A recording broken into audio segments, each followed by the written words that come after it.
agora Xion sabe uma forma de voltar. Talvez seja a hora dela voltar para sua própria vida. Mas por enquanto, ela apenas escondeu um pedaço de papel. De repente, Bolinho aparece estendendo um bolinho de arroz verde para ela. Mas Xion apenas fica encarando fixamente o bolo de arroz, sem pegá-lo, como ela comumente costuma fazer. Bolinho não entende por que ela está hesitando tanto. Ele começa a tirar o bolinho de arroz e chega à conclusão de que não estão envenenados. Então ele conclui que ela não gosta daquele tipo em particular de bolinho. Xion fica revoltada com o Bolinho por ele não entender que ela tem preocupações mais urgentes do que bolos de arroz. Aquela cara que ela está fazendo agora é uma cara de profunda preocupação, para ele ficar sabendo. Bolinho começa a comer seus bolos de arroz verdes, enquanto pergunta que preocupação é essa. Xion assume uma expressão triste, o que preocupa Bolinho. Ele não sabe qual é o problema, então pergunta se é algo grave. Xion questiona se pode perguntar uma coisa a ele, mas antes dele responder qualquer coisa, ela pergunta como ele se sentiria se um dia ela desaparecesse de repente. Bolinho paralisa sem nada sair da sua boca. Depois, ele simplesmente vira o rosto, confundindo a Xion. Xion fica furiosa com toda a hesitação do Bolinho para responder a pergunta. Ele não se importa com ela? Ela começa a bater nele, pois a resposta correta seria que ele ficaria de coração partido. Mas Bolinho está processando tudo que acabou de ouvir. O que ela quer dizer quando desaparecer de repente? Ela quer dizer que vai deixar ele? Ou que talvez vai falecer? Xion para diante das reflexões do Bolinho. Ela gostaria de poder dizer com certeza. Uma vez que ela voltar para o próprio corpo, não há como dizer o que acontecerá com esse corpo. Mas Bolinho diz que ele preferiria que ela não desaparecesse. Xion fica irritada, pois isso não é uma resposta. Ela não gosta do fato dele ser tão vago em todos os momentos. Mas Bolinho apenas sorri em resposta. Depois se aproxima da Xion e beija o nariz dela. Não é divertido se ele der a resposta que ela quer tão facilmente. É claro que Bolinho ficaria com o coração partido pela separação. Na verdade, ele prefere nem pensar em algo tão terrível. Puxando a Xion para um beijo, ele pede para ela prometer que não vai. O acadêmico está sentado com os braços cruzados. Em seu rosto há um semblante pensativo. Para testar se a concubina Xion é a mestra do Murim Xion disfarçada, ele fez as mesmas exigências da concubina ruiva para a concubina de cabelos verdes. Mas até agora, não houve notícias da concubina Xion sofrendo qualquer efeito adverso. Talvez tudo não tenha passado de uma coincidência. Ele começa a balançar a cabeça em negação, já que era realmente absurdo suspeitar que uma concubina tão densa poderia ser a mestra do Murim. Então, isso é um alívio. Ele agradece aos céus por estar errado dessa vez. Uma idiota como a concubina Xion não pode ser a grande mestra do Murim. A orelha da Xion está só coçando. Elas perguntam se tem alguém falando mal dela, e eu diria que em parte. Ela foi humilhada e exaltada ao mesmo tempo. Ela olha para cima, em direção à carta escondida. Com aquele pedaço de papel, ela poderia voltar para a vida antiga. Mas ela suspira ao pensar que o Bolinho se sentiria sozinho sem ela, mesmo ele tendo hesitado em responder ela. Ela se pergunta se a simples ideia dela ir embora chocou tanto ele que ele perdeu todas as palavras naquele momento. De repente, uma imagem do Jung aparece para ela, meio fragmentado e sem olhos, dizendo que duvida disso. Xion fica surpreso com aquela súbita aparição. Mas ainda assim, ela pergunta se ele acha, porque para Xion, o Bolinho parece estar bem apaixonado por ela.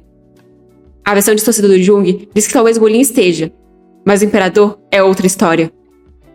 Xion tenta argumentar que eles são a mesma pessoa, mas Jung coloca a mão sobre o ombro dela e aproxima sua boca do ouvido dela, onde ele sussurra palavras maldosas, perguntando por que o Imperador cuidaria de uma vilã como ela. Mais uma vez, Xion se iludiu ao pensar que é querida. Ouvir isso foi como um balde de água fria sendo jogado na cabeça dela. A empregada Xion parece preocupada. Como a Xion parece exausta, ela pergunta se está tudo bem. Xion responde que está pensando em alguma coisa, mas isso é tudo. A empregada questiona o que está incomodando ela, mas Xion levanta abruptamente. Ela precisa ver o Imperador. Xion começa a correr desesperadamente pela noite, já quase sem fôlego. Embora ela ainda não tenha se decidido se quer voltar para sua antiga vida ou fazer dessa a casa dela, ela sabe que tudo que a espera na antiga vida é a decisão fria do Jung de tirar a vida dela de uma vez por todas, em uma horda de tolos das seitas justas que desejam o reconhecimento de matar a arquivilã Xion. Uma vida sem amigos ou amor, onde tudo que a espera é a morte como recompensa. Em retorno por recuperar seu poder formidável, ela perderia todo o carinho paz e amor que tem agora. É por isso que ela tem que perguntar pro bolinho mais uma vez se ele realmente deseja ter ela em sua vida. Ela vê ele em uma carruagem logo à frente. O eunuco nota Xion se aproximando. Ele questiona por que ela está ali àquela hora. Xion explica que tem algo para dizer ao imperador.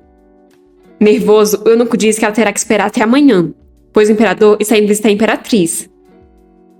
Xion pergunta se pode esperar ele por perto, mas o eunuco não acha que ele vai voltar antes do amanhecer. Xion olha apreensiva para o imperador. Se isso é tudo, então o eunuco deseja uma boa noite para Xion, enquanto a carruagem vai se afastando, deixando a Xion sozinha. Por um momento, ela teve certeza de que ele encontrou o olhar dela. Como ele pode passar sem nem mesmo reconhecer a presença dela? Depois, Xion está sentada meio pensativa, meio para baixo, olhando para o céu noturno, pois parece que o imperador tem uma queda pela imperatriz. A empregada supõe que sim, já que a imperatriz é a primeira dama da nação. Ela pode não ser tão cordial, mas é uma mulher justa. A empregada nunca ouviu falar da imperatriz intimidando qualquer uma das outras concubinas. Xion continua pensativa. Ela se lembra da sua irmã falando que o imperador não é um homem, mas um objeto, uma presa. Se ela seguisse o conselho da irmã, ela poderia dividir o palácio interno em aliados e inimigos, e elevar sua posição com determinação fria e de aço. Mas no momento que o coração dela começar a ansiar pelo imperador, todos irão se virar contra ela, transformando a vida dela no palácio em um inferno, até ela não suportar mais. Xion estica a mão como se quisesse alcançar a lua. Vestido com o manto do imperador, é como se o bolinho estivesse na lua, já que a distância entre eles é muito grande. A lua se torna o imperador, e Xion está tentando alcançá-lo. É como se tudo que ela visse fosse o luar, um mero reflexo de quem ele é. E esse reflexo também é um aspecto do seu verdadeiro eu, o soberano de uma nação. Na manhã seguinte, o imperador está caminhando acompanhado de diversos eunucos. O eunuco do imperador pergunta se o bolinho viu a Xion na noite passada, e obtém uma resposta positiva. O eunuco comenta que, pela maneira que o imperador parecia determinado a evitar a Xion, ele se perguntou se o bolinho sabia que ela estava lá. Se ele estivesse tão inclinado, pediria para o eunuco virar a carruagem. Caso contrário, ele não seria capaz de se conter. O eunuco não concorda, já que ele nunca soube que o imperador não tinha restrição. O imperador diz que mesmo agora, ele não pode evitar que seus pés apontem para Rolinho Primavera, só para ouvir o que ela queria dizer a ele tão tarde da noite. Ele aponta para um saco que o eunuco segura e explica que trouxe bolo de arroz com frutas secas para ela. O eunuco fica impressionado com a premeditação do imperador. Realmente, o imperador estava preocupado em ter ofendido a Xion ao ignorá-la, e isso foi tudo em que ele conseguiu pensar para ter ela de volta. De repente, um eunuco vem correndo desesperado em direção ao imperador. O imperador pergunta o que foi, ao que o eunuco responde, quase sem fôlego, que é a Xion. Ela desmaiou e está lutando para respirar. E o coração do imperador fica como? Todo preocupado, ele começa a correr rumo à sua amada. Ele encontra a Xion deitada em uma cama. Suas empregadas choram inconsoláveis. Será que a Xion escolheu voltar para seu verdadeiro corpo? Bolinho segura a mão da Xion e repara que elas estão sujas. Furioso, ele pergunta por que as mãos delas são sujas de terra, mas as empregadas não sabem. O imperador ordena que cada médico do palácio seja convocado e que o general investigativo vá para lá. Ele beija a mão da Xion todo trêmulo. Tudo o que ele quer é que a Xion acorde. Ela não pode abandonar ele assim. Ele implora a ela. Os servos do general investigativo estão procurando algo pelo jardim, sob o comando dele. Quando ele foi interrogar as empregadas, ele as questionou se a Xion gostava de cuidar do jardim, já que tinha terra nas mãos dela. A empregada responde que não que ela saiba, já que a Xion nunca demonstrou interesse por jardinagem. Tudo o que elas sabem é que a Xion saiu para passear sozinha no início da manhã. Talvez ela caiu e sujou as mãos. Um dos servos chama o general. Parece que ele encontrou algo. O general se aproxima do local que o servo está indicando e encontra a maldição parcialmente enterrada. Ele pega a carta e começa a analisar. Da primeira vez, foi a concubina ruiva. Mas parece que agora a Xion se amaldiçoou. O servo vem correndo informar que a Xion está acordando, o que surpreende o general. Xion está abrindo os olhos. Ela ouve o imperador ao seu lado, perguntando por que ela não abre os olhos. Ela o chama e rapidamente ele levanta o rosto e a envolve em um abraço. Xion começa a cheirar ele e sente cheiro de bolo de arroz. Bolinho explica que foi até ali levar alguns bolos de arroz para ela. Mas então, ele encontrou doente na cama de novo. Ela tem alguma ideia do quanto ele estava preocupado? Xion começa a se preocupar também, pois ela não retornou para o seu corpo durante esse tempo. Então, ela indaga se quando ela desmaiou, se acordou por um momento com todas as memórias do passado. O imperador explica que ela mal estava respirando. Então, a verdadeira concubina Xion nunca retornou para o corpo dela também. Xion tinha certeza de que iria trocar de lugar com ela. O imperador coloca a mão sobre a cabeça dela e diz que tudo que ela tem que fazer agora é descansar. Ele informa que voltará imediatamente assim que alguns assuntos urgentes forem resolvidos.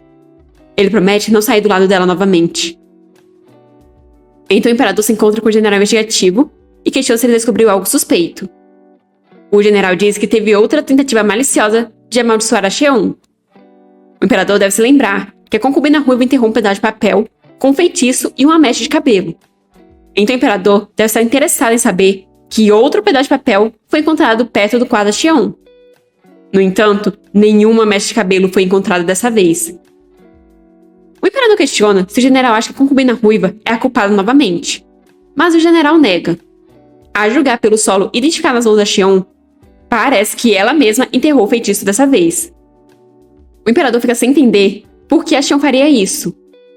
De repente, como um estalo, ele parece perceber algo. Será que a Xion sabia que iria morrer ao enterrar a maldição no chão? O imperador então pergunta qual é a natureza precisa dessa maldição. Por que enterrar o papel prejudica Xion? Ele quer saber tudo que o general sabe. O general diz que irá arriscar um palpite. Ele pode supor que o nome da mestra do Murim era o nome da Xion antes da entrada no palácio interno. O imperador reconhece o nome da mestra do Murim e questiona se ele está falando de um dos 4 arquivilões do reino das artes marciais. O general então percebe que o imperador já está familiarizado com o nome. Por um tempo, o general suspeitava que a Xion poderia ter levado uma vida dupla antes de se tornar concubina, já que isso não é totalmente inédito para um jovem nobre rebelde. O imperador pergunta se o general tem certeza disso, mas o general diz que é tudo especulação até o momento. A Xion negou veemente a insinuação, enquanto a mestra do Murim, que acreditava estar morta, reapareceu. Então a teoria do general parece um pouco forçada, e ele não pode negar isso. No entanto, é evidente que Xion desmaia toda vez que o nome da mestra do Murim é enterrado, e acorda assim que ele é desenterrado. Mesmo que não sejam a mesma pessoa, não há dúvida de que estão ligadas de alguma forma. O imperador informa que ordenou o general Hepp a investigar uma organização chamada de Sociedade das Sombras. Então o imperador quer que o general vá até o Hepp e informar que ele deve investigar todas as pistas possíveis com relação a essa artista marcial. O que ela gosta, o que não gosta, família, amigos, ações e erros. Ele quer saber tudo, até sobre o amor dela, se ela tiver um. Xion continua na cama. Ela observa seu reflexo no espelho, se perguntando por que ela não voltou para o corpo dela dessa vez. Mesmo que ela tenha ficado inconsciente, a alma da concubina nunca voltou ao corpo de direito. E se a concubina já renasceu como outra pessoa? Um eunuco aparece, informando que o imperador está ali. Ele trouxe uma grande variedade de bolos de arroz para ela. Bolinho leu a mente da Xion. Quanta consideração da parte dele! Ela pega um bolinho toda encantada, enquanto o bolinho tira a máscara, sem tirar os olhos dela. Ela começa a comer o bolinho toda felizinha, enquanto ele fica encarando. De repente, bolinho a chama. Ele vai dizer algo a ela que deve ficar estritamente entre eles dois. A imperatriz e ele não compartilham a mesma cama. Embora tenham dias definidos em que ele deva visitar o quarto dela à noite, ele só finge entrar no quarto dela, sem ficar com ela na cama. Xion pergunta se existe uma razão para ele contar isso a ela. O imperador diz que é porque ela desmaiou com a simples visão dele indo visitar a imperatriz. Xion começa a ficar nervosa. Ela desvia o olhar enquanto diz que não exatamente. O imperador questiona que outra causa poderia ter. Xion começa a gaguejar enquanto tenta pensar em algo. Por dentro, ela está quase surtando. Será que ela deveria contar a verdade a ele? Ela detesta que o bolinho pense que ela é como um filhote de cachorro amoroso. Ela coloca a mão no rosto sem saber o que fazer, pois ela seria uma tola se falasse sobre trocar de corpo com a concubina e assim por diante, já que não tem garantia nenhuma de que ele acreditaria. Isso é muito frustrante. Bolinho chama ela, mas Xion pede 1 minuto, pois ela tem muito na mente dela. O imperador diz que quando a condição dela melhorar, talvez ela considere realizar o trabalho noturno dela na prática. Será que ele está falando sobre fazerem bebês? Desesperada, Xion vira para ele, sem entender por que isso tão de repente. Bolinho segura a mão dela com ternura. E diz que enquanto ela estiver ali do lado dele, ele gostaria que eles compartilhassem o amor deles sem reservas. Ambos se encaram com rostos corados. Xion de surpresa e o imperador com carinha de cachorro apaixonado. Ela pigarreia a fim de se livrar dos encantos do imperador. Não é como se ela estivesse ocupando o tempo dele. O imperador então pede para ela pelo menos poupar o coração dele da tensão.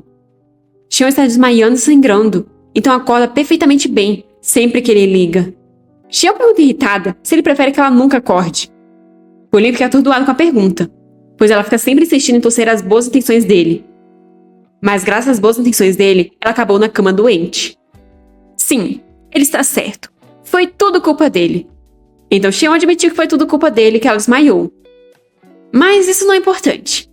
Xion ainda está se recuperando da repentina demanda por tarefas noturnas. É claro que Bolinho não quer que ela sirva contra a vontade dela. Ele está apenas deixando ela saber que a escolha de desempenhar os deveres noturnos agora é dela. Mas Xion tem medo de precisar de tempo para se preparar mentalmente. Bolinho não entende o que ela quer dizer. Xion olha para ele meio desconfiada. O problema não é dormir com o Bolinho. Ele é bonito e tem um físico decente, pelo pouco que ela viu. Mas ela ainda tem dúvidas se ele pode fazer aquilo. Ela supõe que só há uma maneira de descobrir isso por ela mesma. Tendo dito isso, e se ela tiver um filho?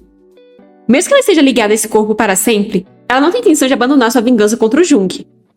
Ela se imagina balançando um chocalho para o seu filho, pois ela não é inútil o suficiente para deixar de lado o filho como seus próprios pais fizeram. O filho dela será amado e cuidado como um príncipe. Depois, ela imagina seu filho grande, enquanto pensa que sua vingança pode demorar 20 anos ou mais. E isso não é tudo. Enquanto Xion está fritando a cabeça, Bolinho grita chamando. Mas ela continua sem ouvir, apenas criando suas fanfics. Todos sabem que as pessoas da realeza tendem a se casar cedo. Então, quando ela terminar de criar o filho, ele com certeza se casará. E, obviamente, que ela não vai perder o crescimento dos netos. Só que isso vai adicionar mais 2 décadas, levando um total de incríveis 40 anos para ela ter sua vingança. Então o neto dela também vai se casar jovem, gerando bisnetos reais. Ela se imagina brincando com as crianças, e fica em choque com a fanfic que criou. Bolinho repara que é como se toda a vida da Xion tivesse passado diante dos olhos dela, e ele só pode imaginar as visões bizarras que ela viu. Xion está surtando, pois se ela atrasar sua vingança por 60 anos, ela estará trocando golpes com um Jung idoso de cabelos brancos. Bolinho pergunta se não seria melhor ela compartilhar o problema ao invés de ficar sofrendo sozinha. Xion diz acabada que não é nada, exceto pelas dúvidas dela contra matar um velho a sangue frio. Bolinho acha essa uma maneira estranha de descrever compartilhar uma cama com ele. Xion explica que eles estão falando dos bisnetos deles, quando alguém aparece correndo ali. O eunuco todo ofegante informa que a concubina ruiva morreu. A concubina ruiva está deitada na cama, com algumas pessoas ao seu redor. A concubina de cabelos verdes chora apoiada na cama. O imperador chega acompanhado da Xion, perguntando o que aconteceu. Um homem pede perdão, mas a concubina já estava inconsciente quando ele chegou. O imperador continua a conversar com o homem, enquanto Xion olha descrente para o corpo da ruiva na cama, com a de cabelos verdes chorando sobre ele. O semblante da ruiva está tão calmo que ela poderia estar apenas em um sono pacífico e nada mais. O imperador terá que sair para cuidar de questões do estado, mas ele irá voltar depois. Mesmo quando a manhã chegou, a ruiva recusou-se a despertar do sono, ao contrário da Xion. A imperatriz entra no quarto apreensiva. Ela pergunta a uma serva como isso pode ser. A ruiva foi atingida por algum tipo de doença? A serva informa para baixo que a ruiva sempre estava com boa saúde, mas a empregada notou que ela estava indisposta por um tempo. Ela não tinha apetite para comer e mal dormia nas últimas noites. A imperatriz pergunta o que adoeceu ela, mas os olhos da empregada se enchem de lágrimas, pois ela não sabe. A concubina de cabelos verdes se vira furiosa. É possível notar o tanto que ela chorou pelas marcas em seu rosto. Ela agarra a empregada, mandando ela falar a verdade. Assustada, a empregada diz que tudo o que ela sabe é que a ruiva tinha um coração pesado ultimamente. Parecia que algo a impedia de dormir à noite. A parte do coração pesado chama a atenção da imperatriz. A empregada então vira seu rosto para Xion e acusa Xion, falando que ela que fez a vida da ruiva um inferno. Xion fica confuso com a afirmação. Ela é culpada pela morte da ruiva? A concubina de cabelos verdes olha revoltada para Xion. Ela deveria saber que a Xion estava novamente envolvida. Xion não entende por que ela. Porque ela veio até a ruiva pedir uma aula de bordado? Porque ela era um espinho no lado da ruiva? Se fosse tão simples. A empregada explica que quando a ruiva foi acusada de planejar dano contra Xion, o Ministério de Investigações a levou para o interrogatório de novo e de novo, como um criminoso comum. Era uma questão de tempo até algo ruim acontecer com ela. A imperatriz fica chocada. Ela não pode imaginar quão duro estava sendo para a ruiva. Xion percebe que eles estão sugerindo que a ruiva passou pelos rigores do interrogatório. Mas isso não faz sentido. A imperatriz diz que, embora ela veja como elas podem encontrar amargura pela Xion, ela receia que o ressentimento delas esteja equivocado nesse caso. De volta em casa, Xion está bem para baixo. Suas empregadas pedem para ela não dar importância para o que disseram. As empregadas também estão bem tristes, com lágrimas nos olhos. Chorando, ela explica que a concubina de cabelos verdes era uma amiga próxima da ruiva. Elas estavam sempre juntas. Então ela pergunta se Xion não está se sentindo triste. Xion diz que está, mas sua empregada notou que ela não derramou uma única lágrima. Mas isso é porque suas empregadas choraram o suficiente para elas três. As empregadas Xion não tiveram amor pela ruiva desde o início, mas elas se sentem tristes ao lembrar de como a ruiva ajuda a Xion a aprender bordado. Ela parece ter um bom coração, e ela gostou bastante dela por isso. Mas a Xion jurou nunca chorar, a menos que esteja picando cebola. Assim que a primeira lágrima rolar pela bochecha dela, ela sabe que não haverá como parar. Em sua vida passada, Xion estava acabada, caída no chão enquanto o sangue pingava dela. Lágrimas apenas embaçam o caminho à frente. Não há como ela escapar se ela não pode ver. As lágrimas escorriam pelo rosto da Xion, mas ela não estava disposta a deixar que as lágrimas a segurassem. Ela se obrigou a ficar de pé e começou a correr. Ela jurou para ela há muito tempo atrás. Ela pode não estar entre inimigos mortos como estava antes. No entanto, ela não pode fazer amigos que ela perderá um dia. Um eunuco está informando o imperador de que há um rumor de que, desde que a Xion escapou do aperto da morte, o ceifador achou adequado trocar sua vida pela da ruiva. O imperador considera isso como superstição sem sentido, nada mais. Mas o eunuco acha o momento muito estranho, considerando que um caiu e se levantou de novo, enquanto o outro caiu e nunca acordou. O imperador questiona como a Xion está indo, e o eunuco explica que, ao contrário da concubina de cabelos verdes, que está fora de si de tristeza e se recusa a comer ou beber, a Xion parece muito com seu eu usual. O imperador percebe que essa é a casca que a Xion usa, onde ela só choraria se estivesse cortando a cebola. O acadêmico está parado reflexivo. A ruiva encontrou o túmulo antecipadamente. A arte de negociação das almas envolve um risco imenso e uma cobrança pesada. Foi por isso que ele não lançou a maldição ele mesmo. A repentina morte da ruiva apenas prova a eficácia do feitiço. E isso aumenta a certeza de que a alma da mestra do Murim habita o corpo da Xion concubina. Agora, só a morte da concubina de cabelos verdes aumentaria a certeza disso. O acadêmico sente sua cabeça doer, pois é muito incomum que seu coração vacile entre cobiçar a certeza absoluta de que a alma da mestra marcial reside na concubina e pensar que a concubina não tem nada a ver com a arquivilã. Xion está treinando. Ela golpeia o ar com extrema força. Ela se lembra de quando a concubina ruiva deu o tônico para ela, e isso dá mais determinação para ela. Ela se lembra de quando a concubina ensinou ela a bordar, de como elas se divertiram juntas. Xion continua a treinar, pois ela se recusa a chorar. As lágrimas são um luxo dos fracos. Ela deve treinar para limpar a mente. Ela se lembra da concubina de cabelos verdes revoltada, e para. Ela se lembrou que tem negócios inacabados para cuidar. Ela tem que procurar o homem que negociou essas artes escuras com as concubinas ruiva e a de cabelos verdes. Ele provavelmente negou o fato de que a alma dela é estranha ao corpo da Xion concubina. A concubina de cabelos verdes está revoltada com o fato da Xion ter ido até ali. Se a Xion possuísse um pingo de decência, ficaria bem longe dali. Se sentando calmamente, Xion disse que tem uma pergunta para fazer. A concubina de cabelos verdes bate irritada na mesa, pois parece que a Xion não ouviu nada do que ela disse. Para a concubina, foi a Xion que levou a ruiva ao sofrimento e à morte precoce. Xion vai direto para o assunto e pergunta se a concubina teve negócios com um homem estranho recentemente. Mais especificamente, um homem usando uma máscara. Nervosa, a concubina diz que não vai mais ouvir as ideias absurdas da Xion. Xion comenta que isso é estranho, já que ela foi informada que a concubina foi vista com um homem. A concubina se desespera ainda mais e pergunta quem informou ela. Xion diz que a ignorância é uma felicidade. Ela começa a se levantar, enquanto diz que deixará a concubina de luto. A concubina fica sem reação. Uma mistura de desespero, aflição e nervosismo toma conta dela. Xion sai na chuva. Ela não tinha nenhuma ilusão de que a concubina confessaria sua participação no caso tão prontamente.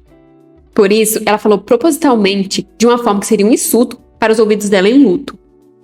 Ela vai ao encontro das suas empregadas, que a esperam na chuva, sem um guarda-chuva nem para elas, nem para Xion. Xion espera que depois de agitar um ninho de vespas, a concubina se volte para o malfeitor mascarado mais uma vez. As empregadas comentam que a Xion está encharcada, mas Xion só quer saber se elas trouxeram o que ela pediu, que no caso foi um traje preto de artes marciais com calça. A empregada diz que sim, mostrando uma caixa, mas Xion fica sem acreditar no que está vendo. Xion queria se vestir de forma furtiva, não de forma tão esbanjadora. O imperador também está andando na chuva, mas pelo menos ele tem um guarda-chuva. Ele sai em consolar a Xion em um momento de tristeza, pois ela não pode mostrar por fora, mas ele não precisa ver a angústia dela para saber.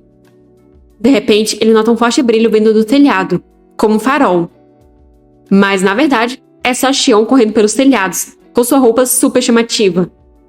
Pelo menos, ela está usando uma máscara para disfarçar um pouco. O imperador fica chocado, mas, por sorte, ele não reconheceu o intruso extravagantemente vestido. Esse episódio foi meio triste demais. Eu ainda estou sem acreditar que a Ruiva morreu. Vamos torcer para que a Xion consiga fazer o que ela quer e que essa roupa extremamente chamativa não atrapalhe os planos dela. Deixe seu like e um comentário e para quem ainda não for inscrito, se inscreva! Estamos quase alcançando os 5.000 inscritos. Muito obrigada por chegar até aqui e até a próxima!